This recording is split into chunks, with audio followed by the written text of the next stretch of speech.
Hey everybody, Preston Bryn here with our weekly roundup for the trading week ending May 5th, 2017.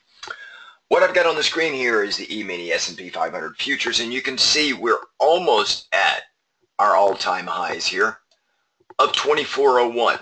We've had a nice recovery from this minor dip that you've seen with this downsloping trend line right here. And then with the preliminary runoff selection of Macron versus Le Pen, that's what caused this gap up Sunday night. And then that week just went well, and it looks like Macron will win the French election. So that just shows you some of the overhead resistance that was really being put down on this market here. But be that as it may, I do believe up in this area here, should we get up there, and we could, I believe the momentum is going to take us over 2401, which is the all-time highs in the E-mini futures. The SPX is slightly less than that, the all-cash index, but it follows, obviously. I believe we can find our way up here, but then I think there's some trouble that's looming. This past Friday, we got the jobs non-farm payrolls report, and it was much better than consensus for April. I think it was 211,000 jobs. The headline unemployment rate dipped to 4.4 in April, 4.4% from 4.5, so it's very low. The U6 rate, which really shows, it also counts part-timers looking for full-time work, dipped down to 8.6%. Many people think that's the real unemployment rate here. But either way, it's all moving in the right direction. So that pretty much cements the Fed's that are going to meet in June for another 25 basis point rate hike, taking us up to 1 to 1.25% in that area there. But with the markets attempting to break out to new all-time highs, which I believe we can do, I think that the way the charts are looking, and you can see this fib node right here, because once you get up into dry powder, you can see there is no volume over here. There has been no buyers and sellers because we've never been up here. And you can see this volume over price right here where the buyers and sellers have really been duking it out. And that's why we've been stuck in this area. And once we started pulling back here, I was coaching our members, and at least from my viewpoint and looking at the charts, that this is only going to be a dip. It's not going to be a pullback. I was expecting the markets to at least come back to this level right here. Right in this area here, which is around 2,300. We really didn't make it. I mean, there's just a lot of buyers in here. We came down and almost did a double touch right here. And then we stayed, but we were just riding up this upsloping trend line here. And you can see this symmetrical triangle that I had positioned on our chart for quite some time. I said the normal breakout of a symmetrical triangle, especially if you approach it from the lower left up, meaning you approach it from a bullish bias, is the odds favor a break to the upside. But I had said I'm going to go against that and call a break to the downside, which we did do, but it was very minor, very narrow. And then the 50 EMA, which is this red line, held us up nicely, and now we're back up here again. And we were in a very, very tight pattern for a long period of time. And typically when the markets enter a tight consolidation pattern like that, the odds favor a break to the upside. And that was what we got on Friday. In fact, on Friday, in the last hour of the day is when we really moved. But now you can see up here, there is no buying and selling. So using Fibonacci extensions, the next logical area up would be 2468. Okay, now I do believe that if we break through here, we could have a quick run, all right? And it could run up fairly quick, but it's going to meet with a lot of resistance, and I think you're going to see more sellers come back in because there is some trouble afoot in the markets. I think I mentioned to you guys a couple of weeks ago that there's only a small number of stocks that are really propelling the overall market higher. If you look at the FANG stocks, the Facebooks, Apples, Netflix, Google, all those stocks, they're doing very well. They're continuing to make new highs. Even Apple, when they missed earnings, it sold off just a little bit. It's already made its way back again. And if you look at the tech shares, they're up over 16.5% for the year. And that, of course, is being led by those Apple, Facebook, Amazon, Netflix, even Microsoft's joining in. If you look at the largest companies by market cap in the U.S. markets, they're almost all, well, they are, not almost, they are tech companies. Apple is the largest, then Google, Microsoft, and Amazon. I mean, it's just 1, 2, 3, 4. So we're seeing this euphoric run in the Nasdaq. And if we come over and take a look at Nasdaq real quick, you'll see here that we even made a new all-time high this past Friday. And if you look at the MACD, there is absolutely zero bearish divergence on here. There's none at all. And yeah, we had a little bit of noise down in this area down here. So it kind of negates some of this somewhat. But it just says that any move lower is going to be bought at this time. And we don't even get down to the 50 EMA. I mean, it's just very, very strong market here in NASDAQ. Now, some of you guys may remember the dot-com bubble. We're not there. I think a lot of people are trying to compare this to a dot-com bubble kind of thing. But the valuations back then were like 3 or 4 or 5 times larger than they are now.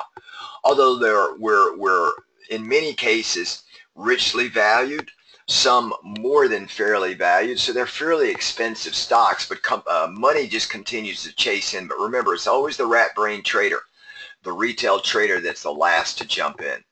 And that's what gives you that fast, accelerated move where you have an uptrend and then a steeper uptrend, and then all of a sudden it just goes parabolic, and then after that parabolic move, you have a huge down move, attempt to make a higher high, it fails, and then you just, you give it up. So, what is everybody's magic bullet is trying to figure out when is that going to happen. And you can't figure it out. You have to wait until hindsight. But there are a lot of clues that can give you an idea of where we're going. Now, if you look, I had mentioned that there is some trouble brewing in the markets. A couple of things. One, auto sales seems to be rolling over.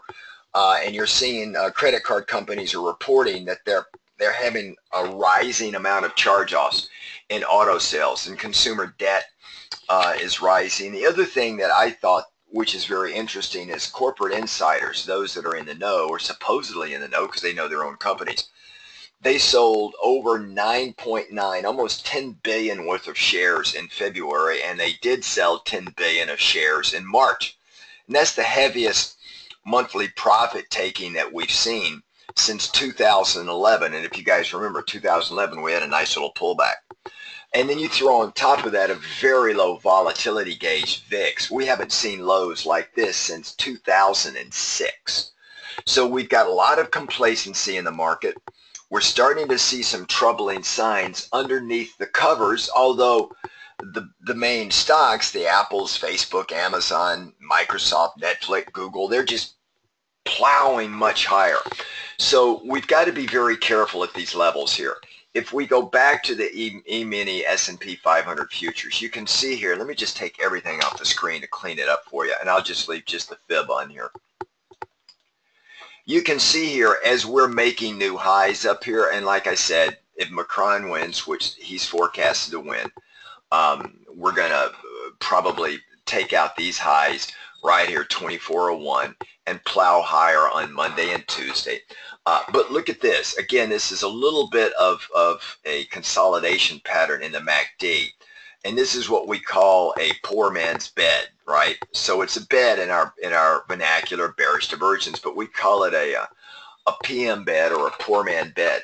And these are fairly accurate. Now, if we didn't have a lot of this consolidation down here, it would even be a better pattern. But nonetheless, there is some divergence setting up here that would suggest that the market is just having a hard time. And even if it moves up here, because we could see that, just a momentum move, and then it just gives it right back up in the next week or so.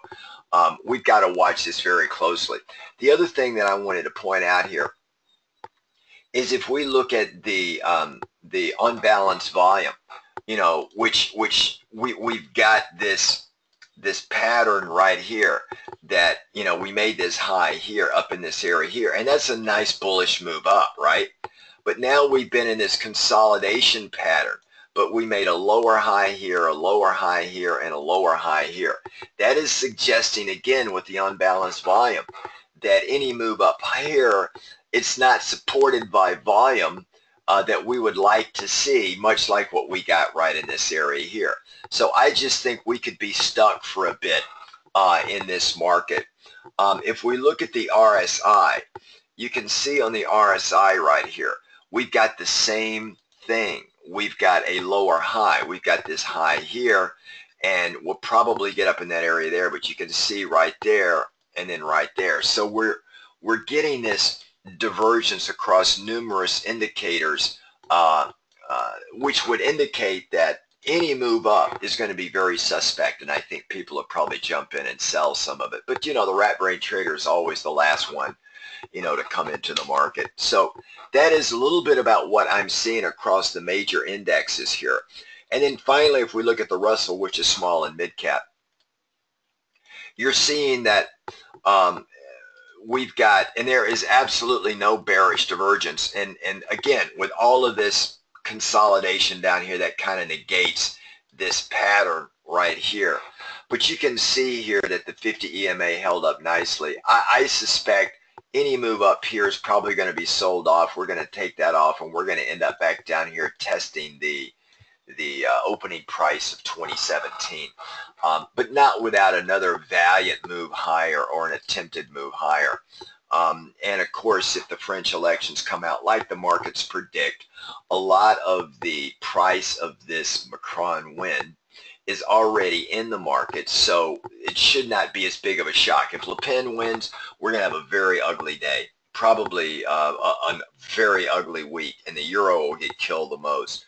As I was saying about volatility, if we look at the VIX, I mean, this sucker is low. We're in the green zone, but you can see right here, let me just move this off to the side, 9.9. I mean, folks, the VIX at 9.9, I mean, that was the low that we made at the end of April going into May. I mean, that's very low. And we're still down here in the lower part of the green zone. Now, the obvious movement in the VIX is going to be higher. The risk to an upside move is much higher than a risk to the downside move, okay? But we've got, this just shows absolutely no complacency in the markets, and we're in what I call the green zone. So option strategies change as volatility starts to move higher up into different zones, depending on what we want to do and how we want to do it. But that's kind of where we are with the VIX. And then, of course, if we look at the bond market, the bond market shows some of this fear. You can see here that even with the Feds talking about hiking rates in the beginning of March, middle of March, we've moved up a huge amount from this low here of 145 and some change up to 155 and some change. So that is about a $10,000 per contract move in the bond market. And even though we've had a slight dip, I'm finding that we're holding up right here, waiting for a move higher.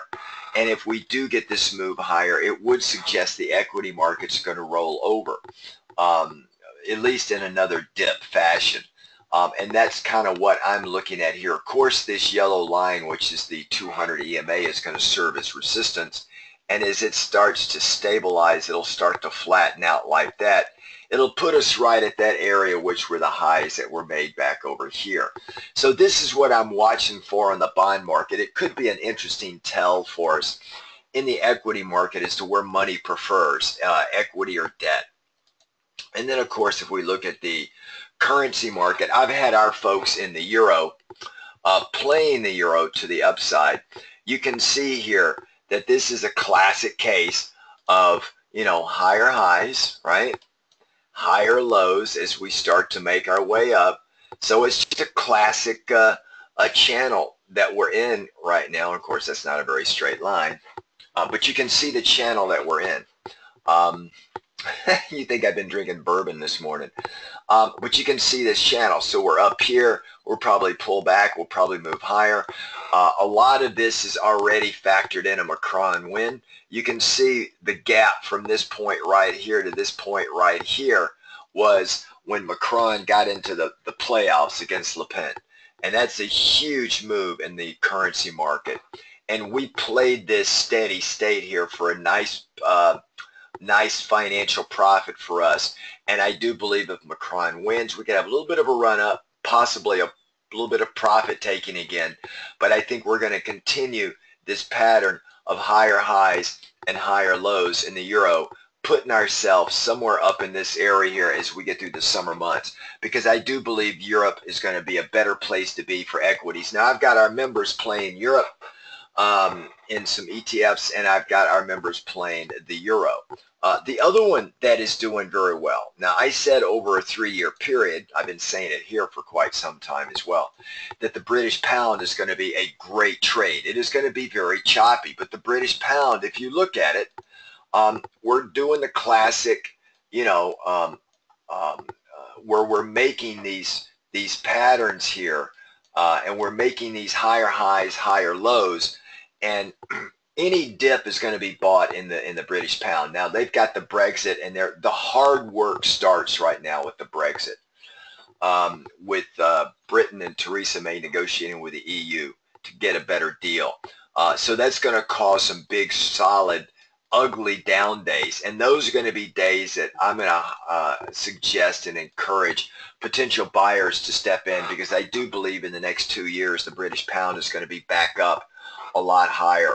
If we use the vote, the Brexit vote, you can see right here with the Brexit vote. In fact, we played the British pound to the downside at 2 in the morning. I had our members up doing this. It was a great trade.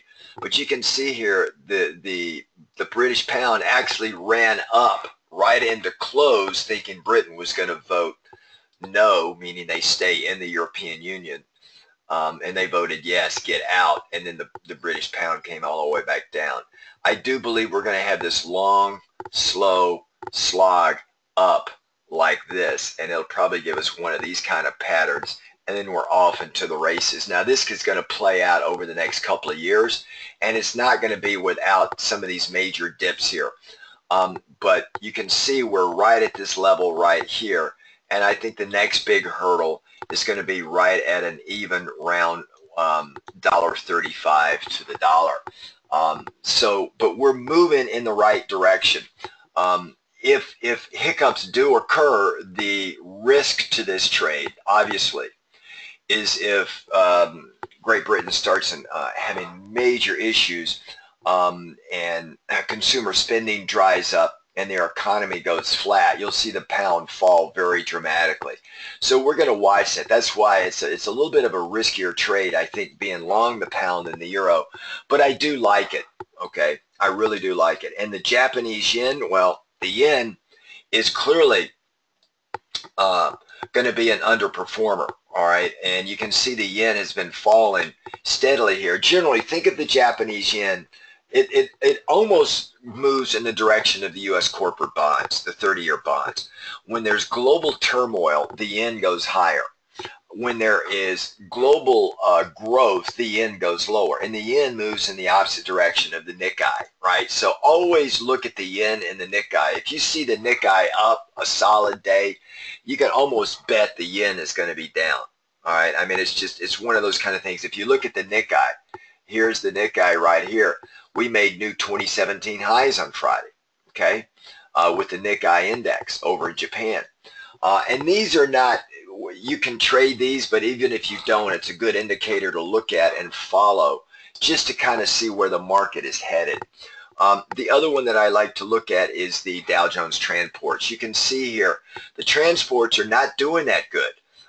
We're subdued here, very subdued. We're kind of split the difference between the 2017 high and the low, but we're attempting to rally here. But it doesn't look anywhere near the Nasdaq or the E-mini S&P 500 futures. So I'm very careful here with these markets in this run up here. I'm a little bit suspect of some of these big moves, primarily because it's been supported by such a small segment of the market. Now, if we look at gold, it had one of its worst weeks in quite some time. Gold gave it up here. I mean, just a really ugly move. And gold, a lot of people are saying, well, gee, why is gold moving down? And one of the reasons is there's no inflation. I mean, lower oil tends to suppress inflation. Gold is either an inflation hedge or a fear gauge. And right now there is no fear in the market, so it's certainly not a fear gauge. And because inflation is relatively low, money's coming out of gold seeking yield and return elsewhere. I think gold is probably going to come down and test this area right around here. That'll be the key make or break for me with gold. If it can hold here and move higher, then we're good to go. If we can't and we break this, it's going to come ugly, and it's going to get ugly quick. And gold is a technical pattern asset, meaning it follows technical patterns much better than other asset classes. And when it breaks this 200 and this, notice the 50 and the 200 broke here as a bullish signal. And I always like to say that wherever the 50 and the 200 cross, the market seemed to find that area again, which is what we did, and then it just blew right below it. So it tends to provide a support resistance point. Because we broke that, that's a key area. This is what I'm looking for here, around 1200 on gold. Okay. So that is, and silver is just as bad, although silver has been in a very tight pattern to the downside. If I show you silver futures, that is tight correlation, guys. If I run a regression channel on that, it's like 0.99 correlation, meaning it's just very tight, almost straight down. But look at the move up with silver on the left-hand side. Silver tends to move in a very tight pattern. So if I were to, you know, just put the highs and lows in here like this on moves in silver, you'll see that the channel is very tight. In general, the channel is very tight in silver, which makes silver a great asset to trade both up and down because it's not choppy. It moves in a nice trend, and it will stay in these trends for a month or so at a time. And you can see this overall trend up, down, like this. We may come back down like in this pattern right here, find some stability, and then start working our way back up again, right? We took out that key level right there, right? So silver is in many respects underperforming gold. And we took out that key level, so this key level right here is going to be a resistance point on the way back up. And if we move back up and fail, we're coming back down to this area down here, which is a major, major key pivot. If we get back down in this area here, then I'll be interested in going long silver again. But I'm going to wait and see how that thing plays itself out. And then, of course, there's oil. I laugh with this because our members, I remember telling our members on this date right here, or right in this time frame here, Goldman Sachs came out and published a report that said gold is going to, oil is going to be in the low to mid 60s by the end of the year. And I said, if Goldman wants oil up at that level, short it. And we were playing this trade, and then look at what oil did. I mean, it was like a cascade. It was like Niagara Falls. Now this is a bullish pattern because even though we came all the way down here and made new lows at 43.76 in overnight hours, it actually moved back up. There were probably a lot of sell stops that were triggered here because there was more longs. If you looked at the commitment of traders report that shows you how many longs versus how many shorts in the oil futures market, longs were clearly outnumbering the shorts. But this move here really flushed out a lot of those long positions. And now they're out. So there weren't very many shorts in there. And I don't know if a lot of those longs shifted to short. So that means we're probably going to drift back up and test that 200 EMA around the 49 level. And if we do that, then I would expect another rollover again. But I just, and I saw this weekend where Goldman came out and said oil is near capitulation. So they're trying to defend their report, but they said it moved faster than they thought to the downside. Oh my goodness, this is just this. By the way, Goldman did that in 2016 too. In December of 2015, they came out and reported equities were going to go to the moon. And then by end of February, middle of February, and equities fell 15%, the markets fell. In that big, huge down move in 2016, they came out and changed their forecast. They revised their forecast after 6 weeks. So it doesn't surprise me that they're coming out now and going mea culpa on their oil prediction. And this wasn't 6 weeks. It was about 3.5 weeks. So at least they're getting quicker to revise some of their stuff. But either event, we've had, I think, 6 successful trades in oil. We've got another one on now. We're defending the downside. I think it's going to move up just a little bit. And then let's just see where oil goes. So that's kind of where we're sitting right now, guys. We've got a number of interesting trade opportunities coming up.